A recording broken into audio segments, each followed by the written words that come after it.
इतना भी फ्री मत छोड़ो अपने बच्चों को कि वो उनको तुमको मां बाप कहने में शर्म आ जाए।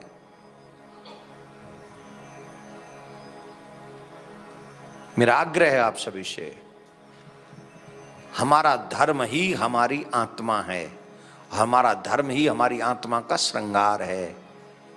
और इस पूरे विश्व में सनातन जैसा कोई धर्म नहीं है। मैं प्राणियों में विश्व का गौ हत्या, गौ माता की विश्व में शांति हो, विश्व में शांति हो, कृष्ण जन्मभूमि की, कृष्ण जन्मभूमि की ओम शांति शांति शांति।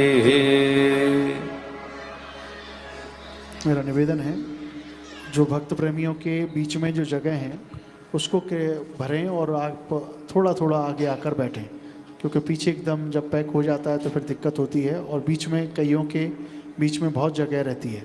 तो हाथ जोड़ के निवेदन है अपने आगे। हम लोगों में एक बहुत बुरी आदत है दूर बैठने की। दूर में ही, वैसे भी हम दूर ही रहते हैं, परिवार में भी दूर ही हो गए एक दूसरे से, नहीं कहाँ भी एक साथ बैठते हैं।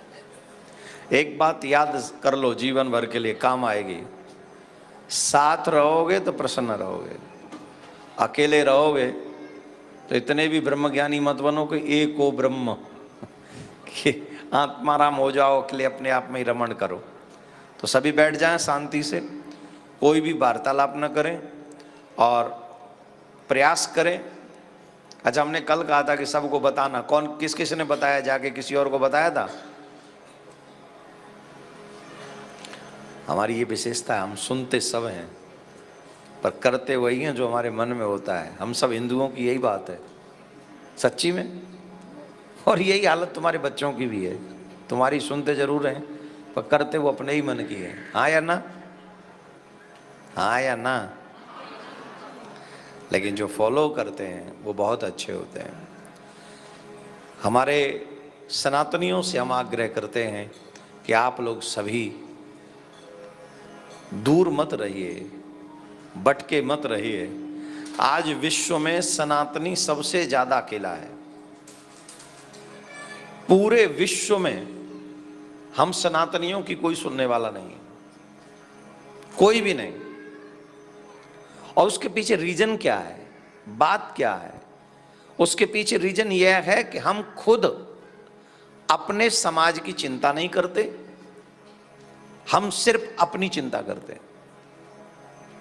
ना हमें हमारे धर्म की चिंता है, ना हमें हमारे समाज की चिंता है, किसी की चिंता नहीं। हमें सिर्फ हमारी चिंता, हमारे परिवार की चिंता है। जब तुम्हारा धर्म सुरक्षित नहीं रहेगा तो तुम्हारा समाज, तुम्हारा परिवार कैसे सुरक्षित रहेगा बताइए? किसी भी धर्म को उठा के देख लो, वो अपने धर्म के लिए हर जगह लड़ते हैं। और हम ऐसे हैं कि अपने धर्म के लिए अपने बच्चों से भी नहीं लड़ पाते।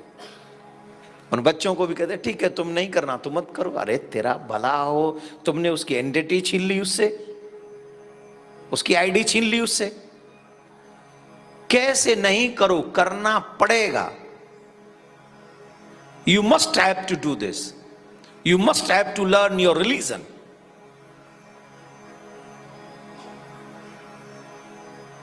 इतना भी फ्री मत छोड़ो अपने बच्चों को कि वो उनको तुमको मां बाप कहने में शर्म आ जाए।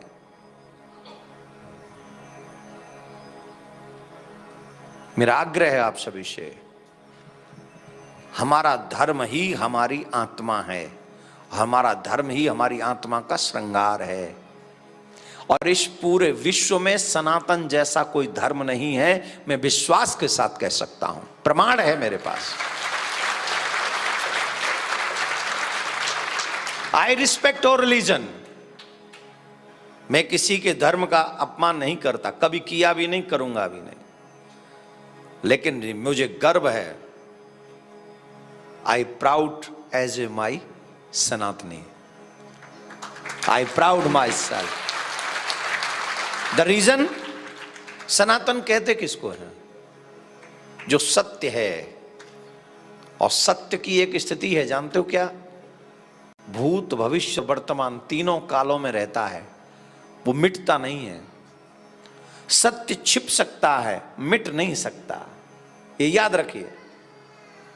आप संसार में जितने भी मजहब हैं, जितनी भी स्थितियां हैं, उनकी टाइमिंग है कि ये तब आए और तब ये फले फूले और कुछ समय में खत्म हो गए या जो भी हुआ व्हाटएवर। लेकिन सनातन धर्म की डेट ऑफ बर्थ नहीं बता सकता कोई टिल टुडे। सनातन धर्म का कोई जन्मदिन बता दो कि उस दिन फलाने व्यक्ति ने आके सनातन इस पृथ्वी के निर्माण से पहले भी था, और पृथ्वी का अस्तित्व जब नहीं रहेगा, जब ये पृथ्वी जल में डूब जाएगी, तब भी सनातन रहेगा। हम थे, हम हैं और हम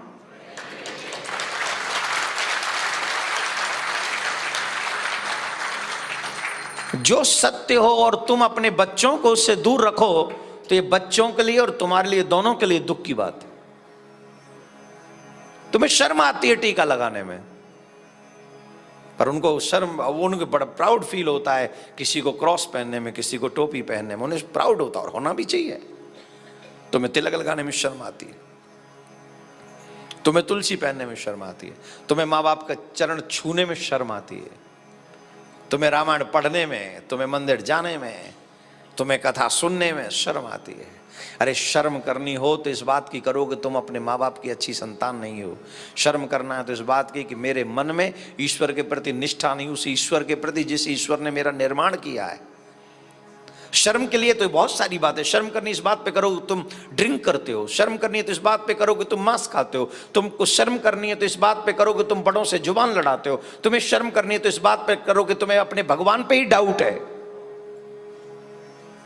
शर्म करने के लिए बहुत सारी चीजें हैं जहां आप शर्म कर सकते हो, लेकिन तिलक लगाने में कोई शर्म नहीं होनी चाहिए। माँ बाप को सम्मान देने में, साधु संतों का आदर करने में हमें कोई शर्म नहीं आनी चाहिए। क्यों? क्योंकि हमारा कर्तव्य है, हमारा धर्म है कि हम सनातन में पैदा हुए तो हम ये सब करें।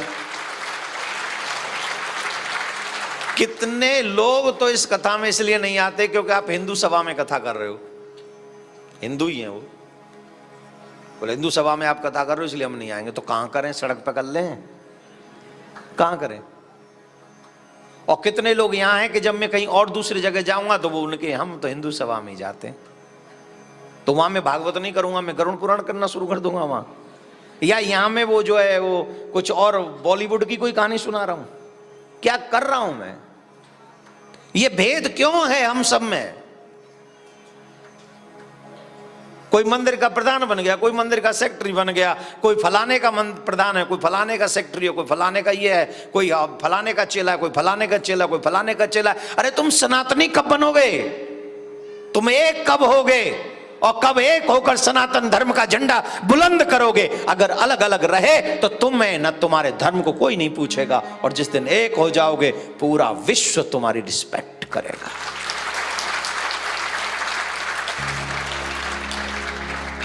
मैं पुनः आप सभी बच्चों से, युवाओं से, बुजुर्गों से ये पद, प्रतिष्ठा, मान, सम्मान, वैभव, पढ़ाई लिखाई, नौकरी, परिवार, ये सब थोड़े समय के लिए है, लेकिन धर्म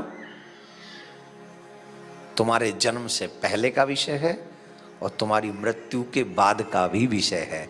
तो इसलिए जो कुछ समय के लिए मिले उस पे गर्व करते हो, और जो हमेशा के लिए है उस पे गर्व नहीं करते हो, यही तुम्हारे लिए और मेरे लिए दुख की बात है। और यही बातें, यही चिंता, यही विषय मुझे भारत छोड़ने पर मजबूर करता है और आपके मध्य में आने के लिए मुझे विवश करता है, और जगह जगह जाकर अपने बच्चों को सनातन में जागरूक करने की इच्छा प्रकट करता है। और इसीलिए आज आई एम हियर।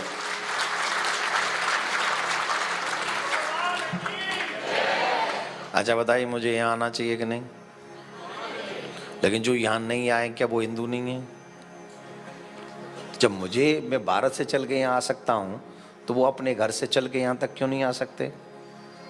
सिर्फ इसलिए क्योंकि वो हिंदू सभा में नहीं जाते, किसी और मंदिर में जाते हैं।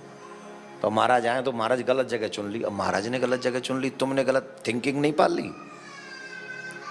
भगवान हम सबके हैं, मंदिर हम सबके हैं, कृष्ण हम सबके हैं, और भागवत हम सब की है। Please respect your religion, try to understand what I say. Radhe Radhe. जोर से बोलना पड़ेगा। तो मैंने कुछ ज्यादा तो नहीं कह दिया? नहीं नहीं, आपको पीले पीले रंग में देख के जरा मैं अभी जोश में आ गया। मैंने कहा चलो आज कह दो। और वैसे भी आज दिनेश जी का जन्मदिन है, बुरा न मानो, होली है। 55 साल के हो गए ये, कितनी जल्दी, मतलब लगते नहीं। आंगो कितने साल के हो गए? जन्मदिन की बहुत बहुत शुभकामनाएं। दिनेश जी को हमारे शिष्य हैं, और शिष्य बेटे की तरह होता है और पिता की तरह गुरु होते हैं। तो एज ए गुरु हम आशीर्वाद देते हैं कि भगवान इनकी दीर्घायु करे, और ऐसे ही चकाचक ये यूँ ही चकाचक सत्संग कराते रहें, यूँ ही भक्ति होती रहे, और यूँ ही हमको और आपको मिलाते रहें, और यूँ ही आनंद में ऐसे ही हर एक जन्मदिन पे 151वें जन्मदिन पे 155वें जन्मदिन पे हम फिर से एक बार कथा करें, और ये कथा सुनें और हम कथा कहें, और आप सब उस कथा में तालियां बजाते हुए राधे राधे बोले। क्या बोलना पड़ेगा? आप लोग सोच रहे होंगे महाराज लंबी लंबी छोड़ रहे हैं। अरे जब जितना जीना है वो तो ठाकुर ने डिसाइड करना है, तो हम छोटा क्यों सोचें? तो सोचना ही है, जब आशीर्वाद देना ही है तो बढ़ा दो। हमारे घर के बुजुर्ग क्या कहा करते थे आशीर्वाद में? दूधों नहाओ पूतों फलो, गंगा जमुना तक तुम्हारी बारी फुलवारी फले। गंगा जमुना तक मतलब तुम्हारा वंश इतना बड़ा हो कि चाहे गंगा के छोर पे चले जाओ, चाहे जमुना के छोर पे चला जाओ, तुम्हारा वंश वहां तक फैला रहे। ऐसे आशीर्वाद हमारे बुजुर्ग दिया करते थे। इसलिए कहते हैं कि सादा जीवन उच्च विचार। विचार तो हमेशा बड़े रखो, विचारों में क्यों कंजूसी करते हो? राधे राधे बोलना पड़ेगा। कल का क्रम याद करें, कहां थे हम? हैं? और संस्कार तो हम आगे बताएंगे, कथा में कहां थे? संस्कार पे टिके पूरी कथा में है?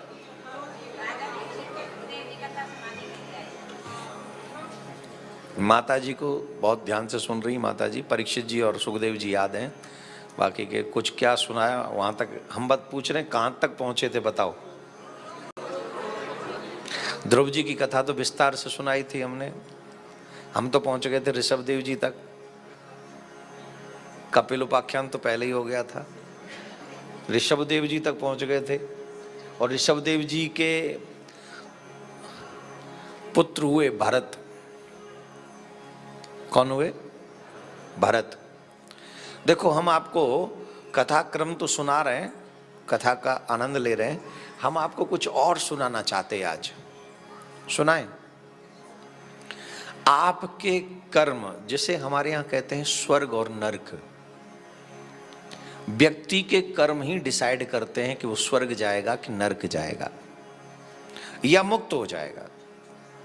बाइबल ले लो, कुरान ले लो, या हमारे पुराण ले लो, सभी जगह पर स्वर्ग और नरक की चर्चा की गई है। सभी जगह पे, बाइबल में भी है।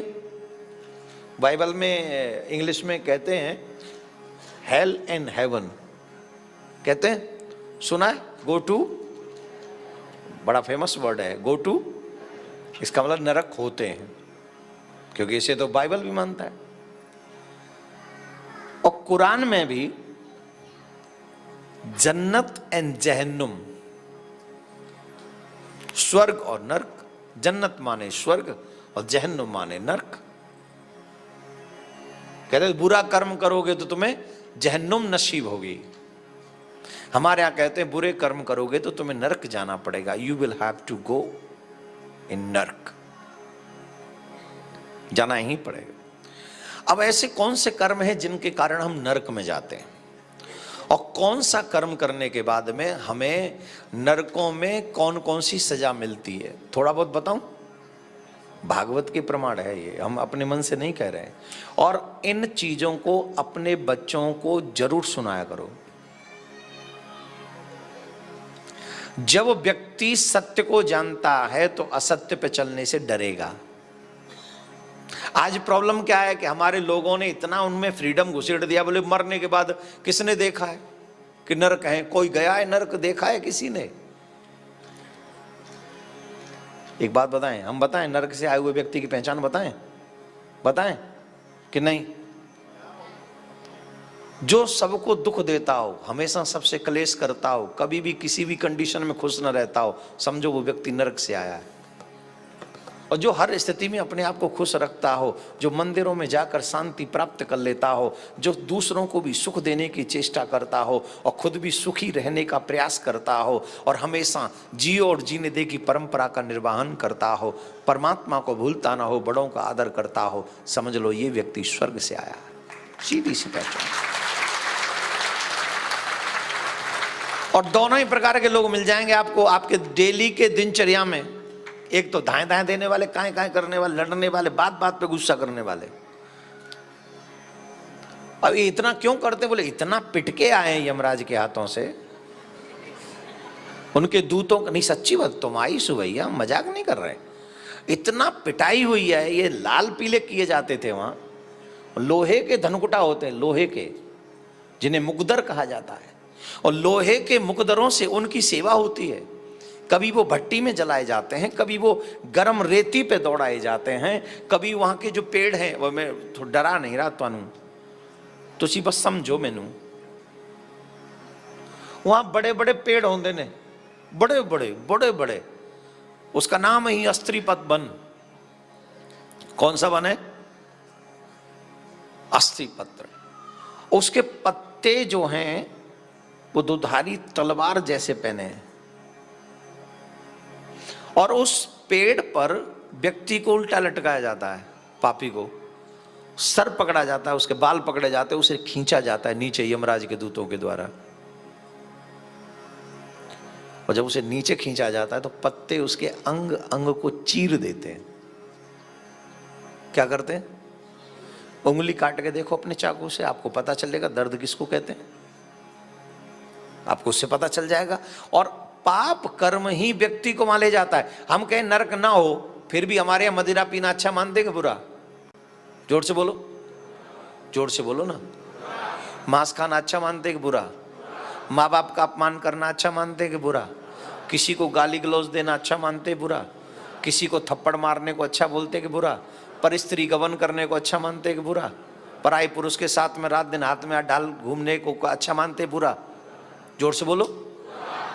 यही पाप है, और इन्हीं पापों की सजा नरकों में मिलती है।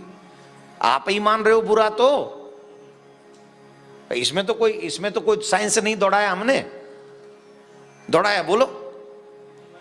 जो जो सारी चीजें हैं बुरी, उनको आपने मान लिया कि हाँ ये बुरी चीजें हैं। किसी को गाली देना, किसी को अपशब्द बोलना, कि माँ बाप का अपमान करना, भगवान की इंसल्ट करना, साधु संतों का अपमान करना, दूसरे की स्त्री की आंखों में आंखें डाल के घूमते रहना, वो कॉफी सेंटर में बैठ के, अपनी घर में बैठिए दूसरे के संग बैठ के चाय पी रहे हो, तुम्हें शर्म नहीं आ रही? बेशर्म कहीं के, बुरा मानते हो ना तुम? बोलो। अब कई पत्नियां तो अपने पति को देख रही हैं, देखो तुम भी जाओगे, देखो मुझे पता है तुम्हें फोटो है हम पे। अब जो मैं यहाँ बैठे उनसे नहीं कह रहा हूँ, आप तो सब सात्विक भगवान के मंदिर आने वाले लोग, आप ऐसा क्यों करोगे भाई?